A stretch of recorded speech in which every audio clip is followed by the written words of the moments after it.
All right, we've got Courtney Williams here. If you have a question for her, raise your hand. We'll call you.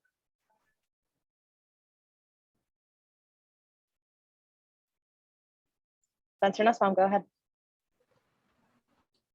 Hey, Courtney, how you doing today? So, I guess just starting off, I wanted to ask about Crystal Bradford. She's obviously been a spark on your roster so far.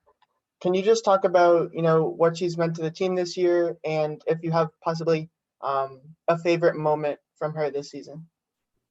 yeah, man, Crystal always bringing the energy.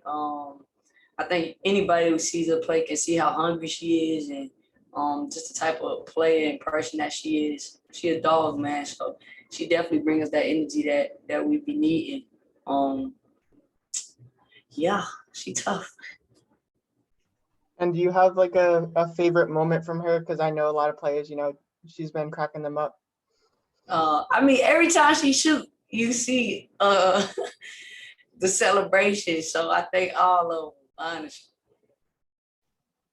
Is it when she shifts the crowd? Is it when she, do you have a favorite one in particular?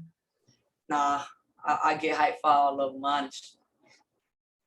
All right. And then I guess switching topics, obviously last game, wasn't the outcome you wanted, but what do you expect today? What's going to get you guys over the hump?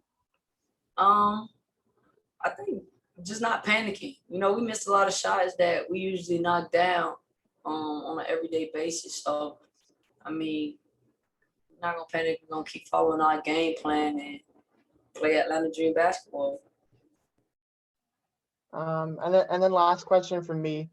You've obviously, your 3-point shot has been really strong this season. In the past, you've gone along for the long twos, and now you're kind of switching it up a little bit. Is that kind of something you prepared for before the season, and what's working for you from that side? Nah, I'm just taking what the defense give me, honestly. It's not really even a thought, to be honest. I always could shoot threes, but if I could get to a kill spot of mine, that's what I'm going to get to. So it's not really something that, I guess it's different, but I'm still playing my game. It's just if the defense is going to give it to me, I'm going to take it. But if I could get to my comfort and get to my pull-up, that's what I'm going to do. All right. Thanks so much, Court. No problem. All right. We've got Monique Gillings here. If you have a question for her, raise your hand. I'll call on you.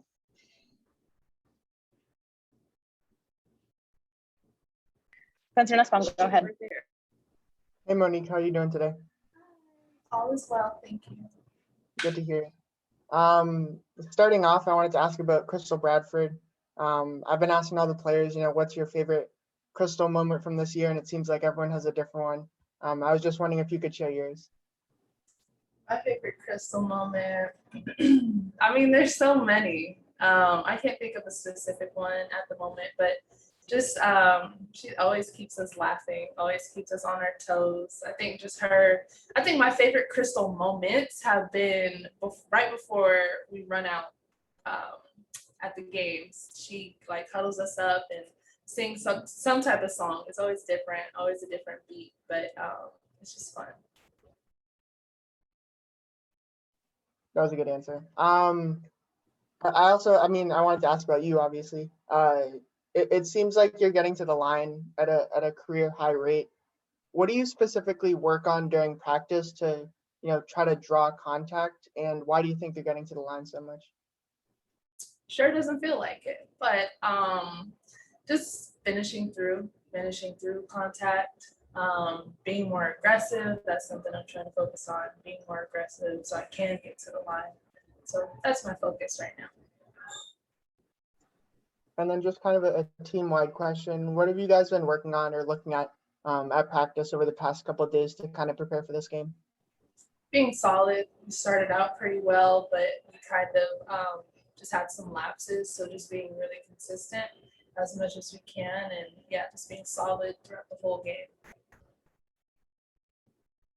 And then last question for me. I wanted to ask about the jump kind of from last season to this season. When you kind of take a step back and look at it, how have you kind of been managing and balancing, your, mental, emotional, and physical health, now that you're out of the bubble, and what's that, experience been like playing in front of fans? It's nice not being in a bubble, being able to have time to kind of separate myself from the game so I can come back recharged and refueled to do my best. So just listening to my body, my mind, my spirit, whatever I need in that moment, discerning that, and just being a disciple to what I need, I guess. And B. Terrell, go ahead. Good morning, Mo. How are you today? All is well, thank you.